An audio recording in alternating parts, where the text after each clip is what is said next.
Kristen, tell us what's going on with OTT. It's exploding, and there's a huge opportunity in the local media markets. And it's something that we don't really talk about that much. So give us your own personal perspective, your journey, and sort of the opportunities now that you're presenting to the marketplace at Roku. Yeah, absolutely. So I've spent my entire career in local media. I started in local broadcast, and at that time, the video marketplace was a way simpler area to be in. Right, we thought about being in broadcast or in cable. At that time, television penetration was at 99%. It was a number that I believe no one ever looked at across all 210 DMEs. But over the years, linear television penetration actually started to dip. And in aggregate across all local DMEs, that number was at about 88% last year. Now, everyone knows that people are still watching television. They're just doing it differently, and they're accessing it more and more often via broadband. And Nielsen really supported that as they changed their definition of what a local TV DMA is going into the 2021 season. So that universe now actually includes broadband and OTT. So the penetration there is at 96%. So we're really excited at Roku to see that the shift in streaming has happened really in a seismic way, especially this year. So 85% of the US is now streaming. And now we're seeing that more than half of viewers are actually streaming more than watching linear television. So the shift continues. The shift continues across all 210 DMAs. But that does happen, at varying levels. And that's something that research companies and companies like Roku are starting to track more and more, because we want to find those audiences, where they're viewing. Kristen, I wanted to ask you about the opportunity to leverage data, and you guys have your own DSP, and you work with a number of other data partners. But tell us about how you leverage data in terms of the work you do on local DMAs like in New York. Yeah, absolutely. So Roku creates a relationship with all of their users when they sign up for their Roku television, when they connect their Roku device to their TV. And really, we're building up sort of a data set on each one of our users. And that's so important because we understand what our users are watching, what they're searching for. And that really can help affect a marketer's decisions in terms of where they want to find their best target. So particularly in the New York DMA, there's over 7.5 million TV households, and it can be challenging to really reach that true target and really get granular there in your targeting. And we all know the most efficient way to target your marketing dollars is to leverage that data to find that true audience. So more and more, we're seeing that advertisers and clients are leveraging our data and our technology to find that true audience.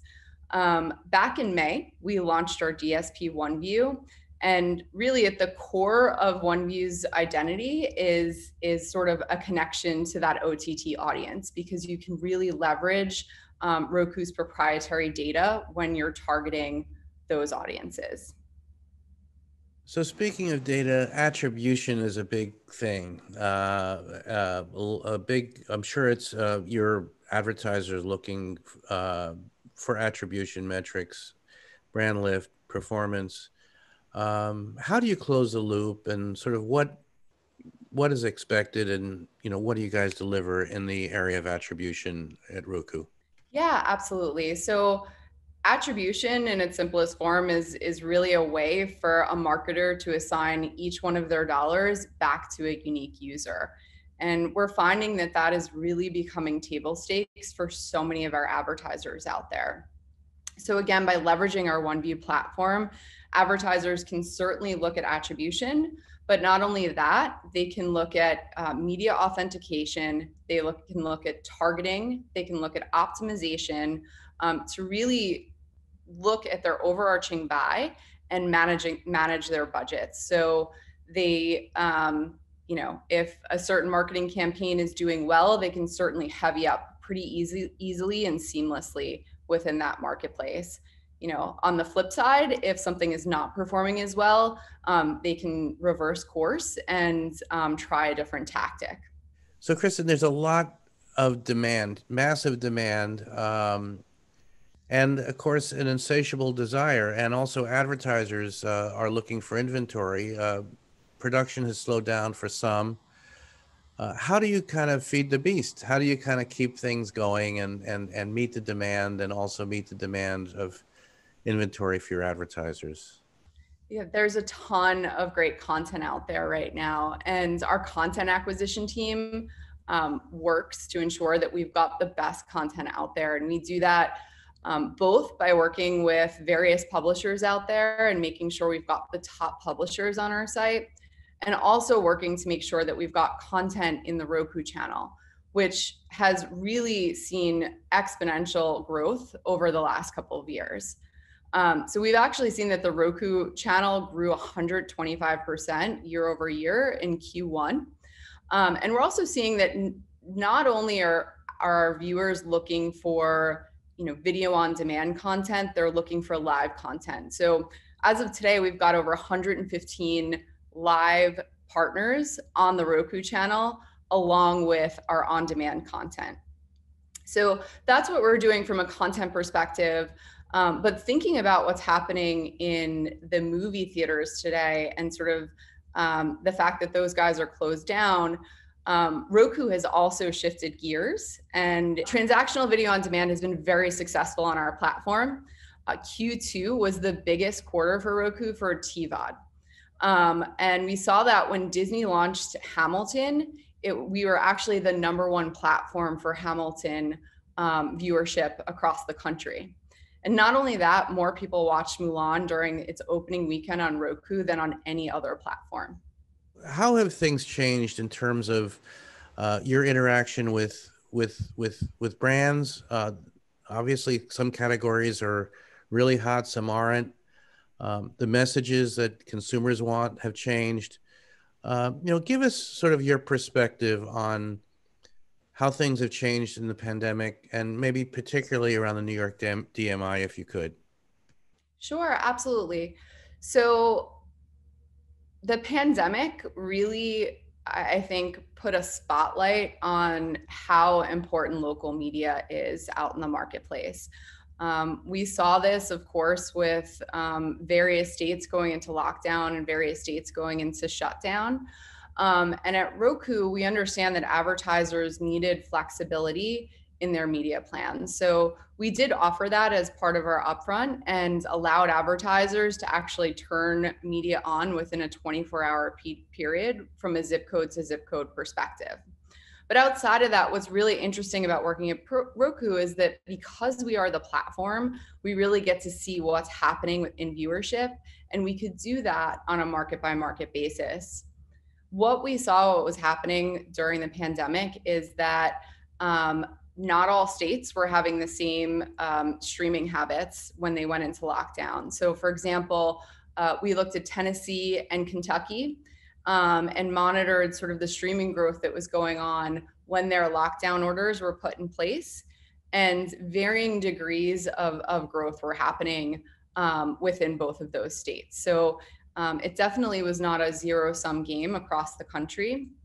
The other thing that we saw, which was really important, is that urban markets led the way versus rural markets in terms of streaming growth. And we still see that today. And a great example of that is if you're looking at the New York DMA versus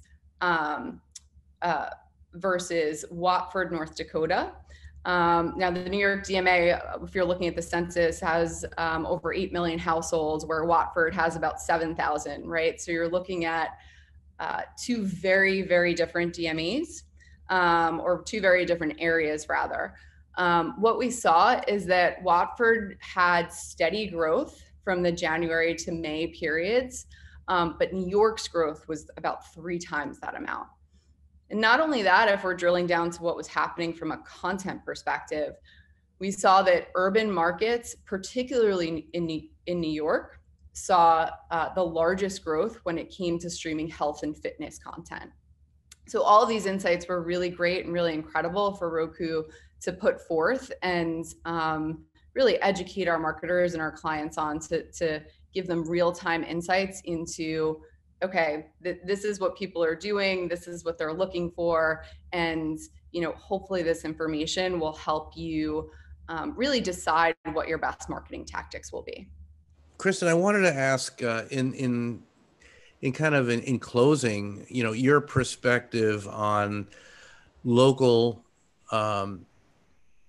categories, advertiser opportunities, how that's changed. Bringing your perspective as someone who's been in local media for so many years, what do you see as the opportunity, coming, while we're in this thing, we're in the pandemic, but moving past it and sort of what are some of the market dynamics as you see them?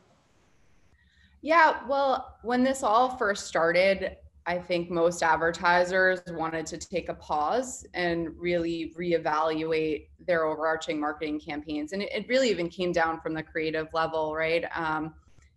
We saw that some advertisers were had spots that were showing people that were out at concerts or out at sort of large gatherings. And of course, that's really not going to resonate or speak to, what the world is going through. Luckily, I think when we're looking at where we are today, advertisers have really regrouped, thought about the messaging that they want out in the marketplace, and are really leveraging and paying attention to what's happening in viewership across both OTT and linear. And then, of course, we're seeing more and more people lean towards OTT budgets, and we're seeing more and more brands and markets come back. And Kristen, finally, the appeal of targeting a DMA for advertisers. How do you see that? Obviously the national buy is a huge opportunity. What about marketers buying on a DMA? Yeah, we're seeing more and more local buys wanting to come back again, going along with still understanding that, everyone is sort of in a better place than where we were back in March. But there's still messaging that really needs to be put out on a local level. So we're seeing more advertisers want to look to either local television and then of course local TV. And that's why we get so many targets on a local DMA level within this OTT space, right? Because clients are looking at their video buys holistically. They're looking at broadcast, they're looking at cable, and they're looking at OTT and really deciding sort of what the right weight levels are across all of those mediums.